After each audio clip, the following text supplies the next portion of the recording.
बिस्मिल्लाहिर्रहमानिर्रहीम। बच्चों, अब हम नज़म हम्द की किताबी मश्क करेंगे। आपने अपने सामने अपनी किताब खोलनी है। सफ़ा नंबर 6 से शुरू करेंगे हम। सफ़ा नंबर 6 पे सवाल नंबर 2 है, नज़म के मुताबिक दुरुस्त जवाब पर टिक का निशान लगाएं। आपने पेंसिल से यहाँ पे निशान लगाने हैं। जहाँ जहाँ पे आपके सामने बुक पे टिक हुआ हुआ है, आपने वहीं पे टिक करना है। अलिफ है, मछलियाँ रहती हैं। अभी सब बच्चों को पता है कि मछलियाँ कहाँ पे रहती हैं। नंबर 1 ऑप्शन है पानी में, नंबर 2 है खुश्की पर, नंबर 3 है दरख्तों पर और नंबर 4 है पिंजरे में। तो आप सब बच्चों को पता है कि मछलियाँ हमेशा पानी में रहती हैं, बल्कि उनको तो पानी से बाहर निकालें तो वो मर जाती हैं। इसलिए आपने नंबर 1 ऑप्शन के ऊपर पानी में को टिक करना है। आपके सामने भी यहाँ पर पानी में टिक हुआ है और आपने ये याद रखना है कि आपने ऑप्शन के नंबर पे टिक करना है। जहाँ पे 1 लिखा हुआ है ना, वहाँ पे आपने टिक करना है, ठीक है। आपने गलत जगह पे टिक नहीं करना। नंबर बे है खूबसूरत। जैसा कि आपने नज़म पढ़ी हुई है, नज़म के मुताबिक ही यहाँ पे सवाल पूछे जाते हैं। तो नज़म में आपने क्या पढ़ा था? खूबसूरत शजर पढ़ा था, खूबसूरत समर पढ़ा था, नहर पढ़ा था, या नंबर 4 ऑप्शन है कमर। वैसे तो ये सारी ही चीज़ें खूबसूरत होती हैं, लेकिन हमने नज़म के मुताबिक जवाब देना होता है, ठीक है। तो अगर आप किसी और चीज़ पे टिक करते हैं तो वो रॉन्ग हो जाता है, गलत हो जाता है। आपने खूबसूरत शजर के ऊपर टिक करना है, क्योंकि बुक के अंदर शायर ने खूबसूरत शजर का वर्ड ही यूज़ किया है, ठीक है। उसने यही लफ्ज़ इस्तेमाल किया है। तो आपने नंबर 1 ऑप्शन शजर के ऊपर टिक करना है, खूबसूरत शजर। जब शायर नहीं कहता खूबसूरत शजर, मीठे मीठे समर, फूलों की पत्तियाँ, नन्ही सी तितलियाँ, तो वहाँ पे खूबसूरत शजर का इस्तेमाल हुआ है। तो आपने भी शजर को ही टिक करना है। अब आप अगले पेज पे आ जाएं, सफ़ा नंबर 7 पे। सवाल नंबर 3 है, मिसाल के मुताबिक वाहिद लफ्ज़ को उसकी जमा से मिलाएं। सारे लफ्ज़ आपको दिए गए हैं, वाहिद भी जमा भी। ऊपर देखें, ऊपर वाली लाइन में पहला लफ्ज़ है मछली। अब ऊपर वाली सारी लाइंस में वाहिद लफ्ज़ हैं और नीचे वाली लाइन में जमा लफ्ज़ हैं। आपने ऊपर से नीचे को मिलाना है। वाहिद किसको कहते हैं? ऐसी चीज़ जो एक होती है, ठीक है। कोई भी चीज़ जब वो एक होती है, 1 होती है, तो उसको वाहिद बोलते हैं। और जब ज़्यादा सारी चीज़ें हो जाती हैं तो जमा हो जाती हैं। जमा होती हैं मतलब ज़्यादा, ठीक है।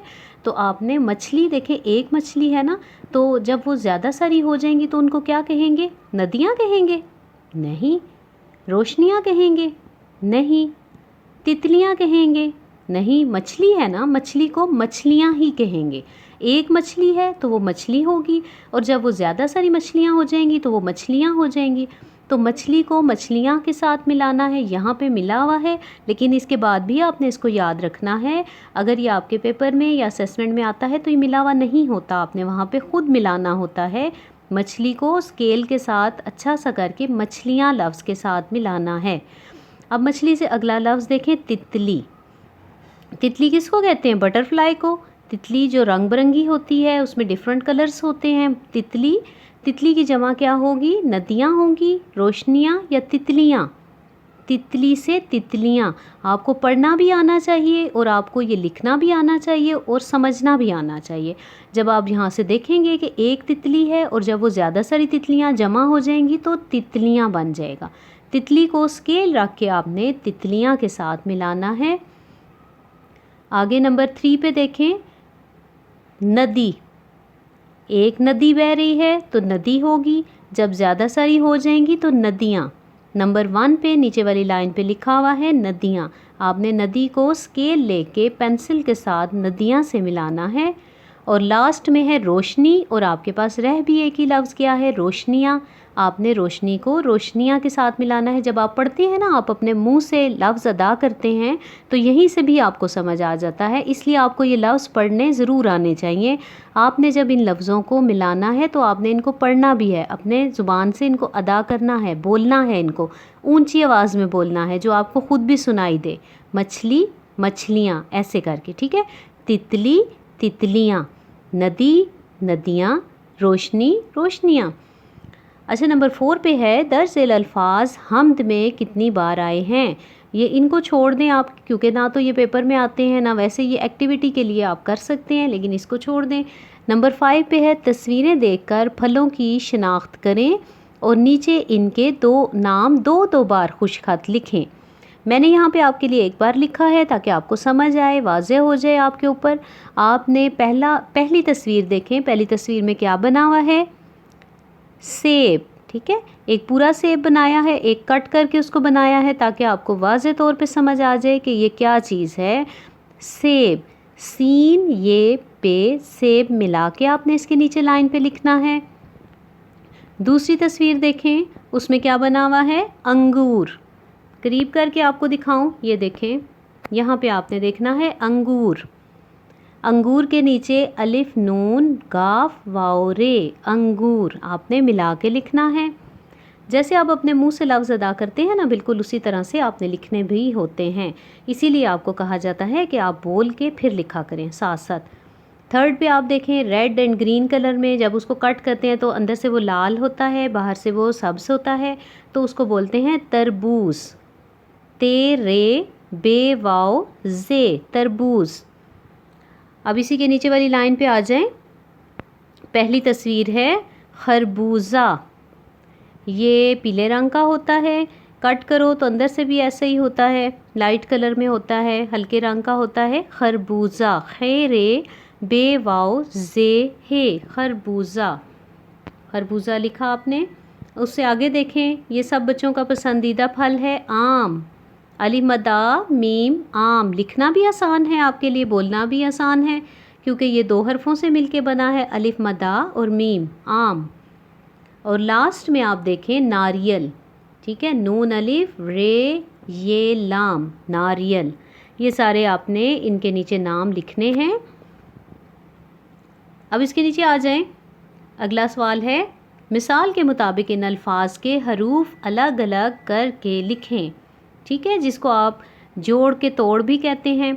हरूफ अलग अलग करके लिखना, एक लफ्ज़ आपको दिया जाता है और उसके आपने हरूफ अलग करने होते हैं। पहला लफ्ज़ यहाँ पे मिसाल के तौर पे आपके लिए बनाया हुआ होता है। पहला लफ्ज़ है आसमान, अलिफ मदा सीन मीम अलिफ नून, आसमान। इसके हर्फ आपने एक एक हर्फ अलग अलग करके लिखना है। अब इसका तरीक़ाकार जैसा कि आपको पहले भी पता है, आपने पिछली क्लास में भी ये पढ़ के आए हुए हैं, तोड़ के जोड़ और जोड़ के तोड़ करना। तो आपने एक एक हर्फ के ऊपर उंगली रखते जाना होता है और उसको लिखना होता है। जैसे आपने अलिफ मदा लिख लिया, अब आपने उससे आगे वाले हर्फ के ऊपर उंगली रखी, वो सीन था।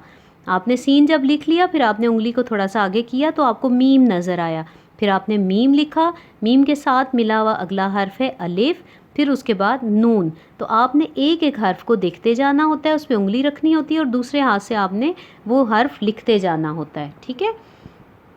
आसमान से नीचे आप देखें मछलियाँ, मछलियाँ लफ्ज़ लिखा हुआ है। इसी तरह से आप देखेंगे मछलियाँ शुरू कैसे होता है? मीम से। पहले आपने लिखा मीम, फिर छे आपने इकट्ठा लिखना है, चे और हे अलग अलग नहीं लिखना, ठीक है। चे और हे को मिला के छे की आवाज़ आती है और छे ही आपने यहाँ पे लिखना है, छे। फिर आगे देखें, उसके साथ मिला हुआ है लाम, लाम, फिर ये, फिर अलिफ और नून गुन्ना। नून गुन्ना वो होता है जिसके अंदर आप नुक्ता नहीं डालते, ठीक है। यहाँ पे भी मछलियाँ का नून ऐसा ही है जिसके अंदर नुक्ता नहीं है, और आपने जब उनको अलग अलग करना है हरूफ को, तो आपने ऐसे ही लिखना है। आगे आ जाएं, आगे देखें। अगला लफ्ज़ है जहान, जहान, जीम हे, ये गोल वाली हे है जो नीचे से जोड़ में नीचे से बनती है और अलग से लिखते हुए गोल हे होती है, अलिफ और नून, जहान। उसके नीचे देखें तितलियाँ, ते, ते, दो दफ़ा ते लिखा हुआ है, दो दफ़ा नुक्ते, एक ते के लगे हुए, फिर एक ते के नुक्ते लगे हुए हैं। आपको समझ भी आ रही है इसके ऊपर, इसीलिए आपको बोलते हैं कि उंगली रखें, पहले ते लिखें फिर अगले ते के ऊपर उंगली रख लें, आपको पता चल जाएगा दो दफ़ा ते है। जब आप अपनी ज़ुबान से अदा करते हैं तित, ते और ते, तित लियाँ, लाम फिर लिखेंगे, फिर ये अलिफ और नून गुन्ना, तितलियाँ। अच्छा जी, ये आपका पेज कंप्लीट हो गया। अब आपने अपना पेज ये वाला कंप्लीट करने के बाद टर्न करना है। नेक्स्ट पेज है पेज नंबर 8, सफ़ा नंबर 8। मुनासिब लफ्ज़ लगाकर लिखकर खाली जगह पुर करें। अब लफ्ज़ भी आपको आगे दिए हुए हैं।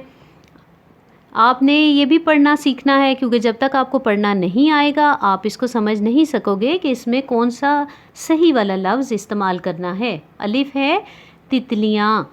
अब आपने देखना है कि तितलियाँ जमा है, यहाँ पे एक नहीं है। जब हम जमा को इस्तेमाल करते हैं तो उसके साथ क्या इस्तेमाल करते हैं? तितलियाँ उड़ती। अब आगे क्या लगेगा? है, हैं या हूँ। आगे तीनों आपको लफ्ज़ दिए हुए हैं।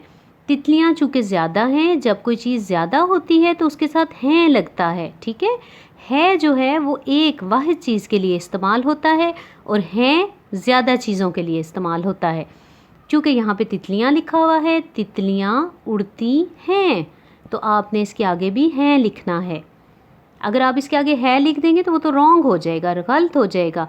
तितलियाँ उड़ती है ये तो बोलने में भी गलत लग रहा है ना आपको, तो आपने लिखना है तितलियाँ उड़ती हैं। इस तरह की जो खाली जगह होती हैं आप अपने मुंह से बोल के इनको ऊंची आवाज़ में पढ़ के समझ के इसका जवाब लिखा करें, फिर आपसे गलती नहीं होगी। नंबर बे है चांद चमकता है। क्योंकि चांद एक है, वाहिद है, तो आपने उसके साथ है लिखना है।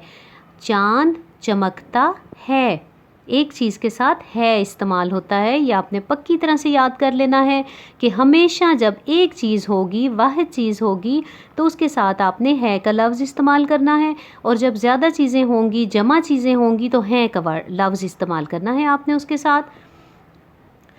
और तीसरे नंबर पे जीम पे लिखा हुआ है मैं दौड़ता हूँ। हमेशा मैं के साथ हूँ का इस्तेमाल होता है, मैं के साथ है भी नहीं लगता, हैं भी नहीं लगता। ये बात आपने पक्की याद रखनी है कि मैं के साथ हमेशा हूँ इस्तेमाल होता है।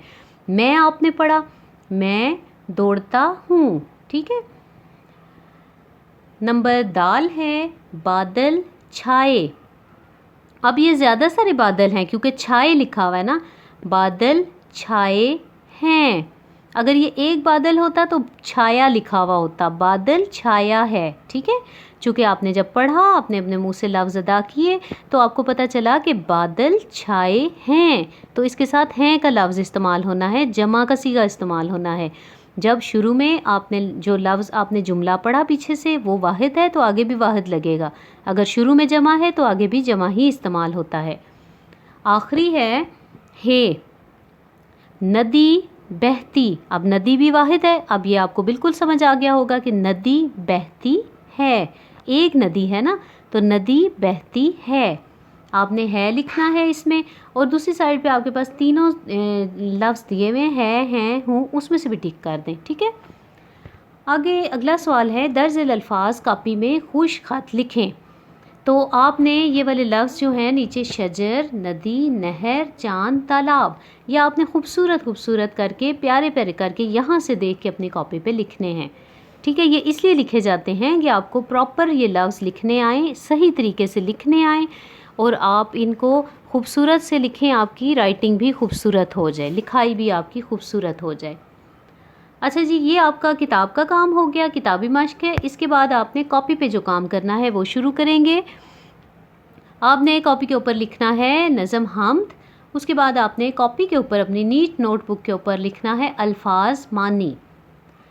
आपके पास 4 अल्फाज हैं, चारों इसी तरह से आपने एक एक लाइन छोड़ के लिखना है। स्टूडेंट्स, ये बात आप याद रखें कि आपने कॉपी के ऊपर जब भी कोई काम करना है आपने एक लाइन छोड़ के लिखना है। पहला लफ्ज़ है शजर।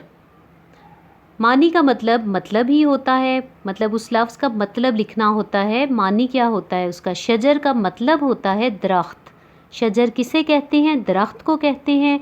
तो शजर के आगे आप लिखेंगे दरख्त, शजर दरख्त, फिर एक लाइन छोड़ देंगे, उससे आगे वाली लाइन पे लिखें समर, समर फल, समर फल, फिर एक लाइन छोड़ दें, अगली लाइन पे लिखें तालाब, तालाब पानी का बड़ा होज़, पानी का बड़ा होज़, फिर एक लाइन छोड़ दें, अगली लाइन पे लिखें आब, पानी, आप पानी।